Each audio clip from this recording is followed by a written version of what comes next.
ఆ నలుగురు waste. August 3 వరకు టెస్ట్ అని అంటోంది తెలంగాణ కాంగ్రెస్. మీ తీరు అస్సలు బాగోలేదు. అత్యంత సీరియస్ అంశాన్ని చాలా లైట్ గా తీసుకుంటున్నారు. ఇది ఏమాత్రం సరికాదు. మీరు మారి తీరాల్సిందేనంటూ పార్టీ నేతలపై ఆగ్రహం వ్యక్తం చేశారు సీఎం రేవంత్. అటు మహేష్ గౌడ్ కూడా పార్టీ నేతలపై అసహనాన్ని కనబర్చారు. ఇంతకీ వాళ్ళకి ఇంతటి ఆగ్రహం రావడానికి కారణమేంటి? ఎస్ఐఆర్ అంశంపై పార్టీ నేతలు ఎలా పనిచేస్తున్నారు, ఎంతమంది నేతలు బాధ్యత తీసుకున్నారనే దానిపై పార్టీకి రిపోర్టులు అందాయి.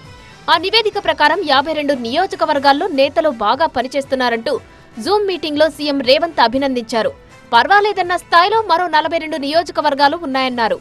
21 నియోజకవర్గాల్లో బాగా పనిచేయడం లేదని అసంతృప్తి వ్యక్తం చేశారు సీఎం రేవంత్ రెడ్డి. ఇక 4 నియోజకవర్గాల్లో నేతలైతే పూర్తి నిర్లక్ష్యంతో ఉన్నారట. ఆ 4 నియోజకవర్గాలే అలంపూర్, ఆర్మూర్, ఆసిఫాబాద్, బహదూర్పుర. ఈ 4 నియోజకవర్గాల నేతలపై సీఎం సహా టీపీసీసీ చీఫ్ సీరియస్ అయ్యారు. ఇక బాగా పనిచేయని 21 నియోజకవర్గాల జాబితాలో బాల్కొండ, బోధన్, చేవెళ్ల, గజ్వేల్, హుజూర్ నగర్, చార్మినార్, ఇబ్రహీంపట్నం, కూకట్పల్లి, నిర్మల్, పినపాక, రాజేంద్రనగర్, ఉప్పల్, ఎల్లారెడ్డి సహా పలు నియోజకవర్గాలు ఉన్నాయి. ఓవరాల్ గా చూస్తే నేతల గ్రాఫ్ కొంచెం ఇష్టం కొంచెం కష్టం అన్నట్టుగా ఉండడంతో ప్రతి ఒక్కరూ సీరియస్ గా పనిచేయాలని ఆదేశించారు. ఆగస్టు 3 వరకు ఎస్ఐఆర్ గడువు పెంచడాన్ని అవకాశంగా తీసుకోవాలన్నారు. 10 రోజులు క్షేత్రస్థాయిలోనే ఉండాలన్నారు. పదవుల కోసం గాంధీ భవన్ చుట్టూ తిరిగితే కుదరదని అన్నారు. ఆగస్టు 3 వరకు ఎవరు గాంధీ భవన్ కు రావద్దు, హైదరాబాద్ లో ఉంటే అసలే కుదరదు, క్షేత్రస్థాయిలో ఉండాల్సిందేనని అన్నారు. బిఎల్ఏ రిపోర్టులకు ప్రాధాన్యం ఇవ్వాలని, పనిచేయని ఇన్ఛార్జీలపై కఠిన చర్యలు తప్పవని హెచ్చరించారు.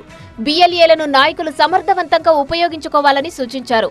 ఇన్ఛార్జు మంత్రులు, ఎమ్మెల్యేలు, ఇన్ఛార్జీలను సమన్వయం చేసే బాధ్యతను మహేష్ గౌడ్ భట్టీకి అప్పగించారు. జూలై 30న మళ్లీ పూర్తిస్థాయి సమీక్ష నిర్వహిస్తానని అన్నారు. బాగా పనిచేసిన 100 మంది బిఎల్ఏలకు రాహుల్తో భేటీ అవకాశం ఉంటుందనే ఆఫర్ కూడా ఇచ్చారు సీఎం రేవంత్. అటు మహేష్ కూడా పార్టీ నేతల తీరుపై కొంత అసహనాన్ని వ్యక్తం చేశారు. చాలా మంది ఎమ్మెల్యేలు ఎస్ఐఆర్ పై సీరియస్ గా లేరని అన్నారు. ఎస్ఐఆర్ ను కాంగ్రెస్ నేతలు ఇంకా సీరియస్ గా తీసుకోవాలని ఆదేశించారు. ఎమ్మెల్యేలు ఖచ్చితంగా ఎస్ఐఆర్ పై యాక్టివ్ గా ఉండాలని, ఇన్ఛార్జ్ మంత్రులు ఫాలో అప్ చేయాలని సూచించారు. బిఎల్ఏలకు స్థానిక నాయకులు సహకరించాలని కోరారు.